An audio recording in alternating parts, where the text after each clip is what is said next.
سندھ حکومت کی جانب سے مارکہ حق اور 78ویں جشن آزادی پر نیشنل اسٹیڈیم کراچی میں گرینڈ میوزیکل کنسرٹ کا انعقاد کیا گیا۔ عوام نے بھرپور شرکت کی، شہریوں کا جوش و خروش دیدنی تھا، فضا ملی نغموں کی صداؤں سے گونج اٹھی۔ مارکہ حق میں شاندار فتح اور یوم آزادی کا جشن۔ سندھ حکومت کی جانب سے نیشنل اسٹیڈیم کراچی میں گرینڈ میوزیکل کنسرٹ سجایا گیا۔ تقریب کا آغاز قومی ترانے سے ہوا۔ معروف گلوکاروں راحت فتح علی خان، عاطف اسلم، سجاد علی، حدیقہ کیانی اور دیگر نے شاندار پرفارمنس سے سما باندھ دیا۔ وزیر اعلیٰ مراد علی شاہ، صوبائی وزراء شرجیل میمن اور ناصر شاہ سمیت سیاسی، سماجی اور ثقافتی شخصیات کی بڑی تعداد شریک ہوئی۔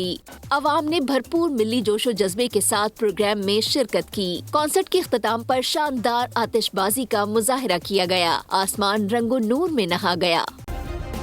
سبسکرائب کریں اور بیل دبائیں تاکہ کوئی خبر رہ نہ جائے۔